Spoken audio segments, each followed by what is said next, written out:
एक बार की बात है, एक राजा था जिसे अपने दरबार के लिए एक भरोसेमंद व्यक्ति की जरूरत थी। उसने अपने मंत्री से कहा कि किसी भरोसेमंद व्यक्ति को ढूंढे। बहुत खोजबीन के बाद मंत्री को एक युवा व्यक्ति मिला जो इसके लिए एकदम सही लगा। मंत्री ने उस व्यक्ति की अच्छी नौकरी छुड़वाकर उसे राजा के सामने पेश किया, यह वादा करके कि उसका भविष्य उज्जवल होगा।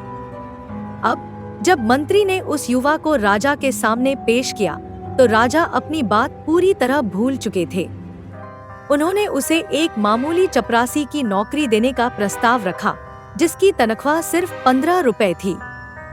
मंत्री को बुरा लगा, लेकिन युवक बहुत खुश था। उसने कहा, मेरे लिए सबसे बड़ा इनाम यही है कि मुझे अपने राजा की सेवा करने का मौका मिलेगा। युवक ने नौकरी स्वीकार की और एक पुराने धूल भरे दफ्तर में काम शुरू कर दिया जिसे राजा कभी इस्तेमाल नहीं करते थे। उसने दफ्तर की सफाई की और उसे शाही दफ्तर जैसा बना दिया। दफ्तर की एक कोठरी में उसने पुराने लिफाफों का ढेर पाया, जिन पर सोने और रत्नों की सजावट थी। उसने उन लिफाफों से कीमती सामान निकालकर बेच दिया और उस पैसे से दफ्तर को सजाया।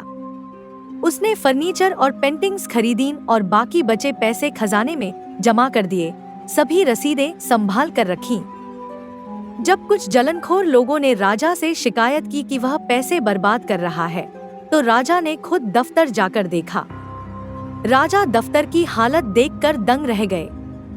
उन्होंने पूछा, तुमने यह सजावट किसके पैसों से की? युवक ने पूरी कहानी सुनाई और सबूत दिखाए।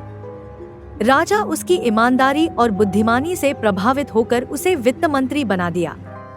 लेकिन कहानी यहीं खत्म नहीं होती। अन्य मंत्री जलन के मारे उससे शिकायतें करने लगे। एक रात राजा ने सभी मंत्रियों की परीक्षा लेने का फैसला किया। उन्होंने आदेश दिया कि सभी मंत्रियों को तुरंत महल में लाया जाए, चाहे वे जो भी कर रहे हों। 1 घंटे के भीतर सभी मंत्री महल में थे। राजा ने देखा कि 8 में से 7 मंत्री नशे में थे और जुआ खेल रहे थे। सिर्फ नया वित्त मंत्री दिए की रोशनी में कागज देख रहा था। राजा ने उससे पूछा, तुम इस वक्त क्या कर रहे हो? मंत्री ने जवाब दिया, हुजूर, दूर के इलाके से इस साल का राजस्व पिछले साल से 1 पैसा कम है, इसलिए देख रहा था कि कहीं कोई गलती तो नहीं हो गई। राजा उसके समर्पण से इतने प्रभावित हुए कि उन्होंने उसे तुरंत प्रधानमंत्री बना दिया। तो दोस्तों, यह कहानी हमें बताती है कि कैसे एक व्यक्ति की ईमानदारी और मेहनत उसकी पूरी जिंदगी बदल सकती है। अगर आपको यह कहानी पसंद आई हो तो लाइक, कमेंट और सब्सक्राइब करना न भूलें। धन्यवाद।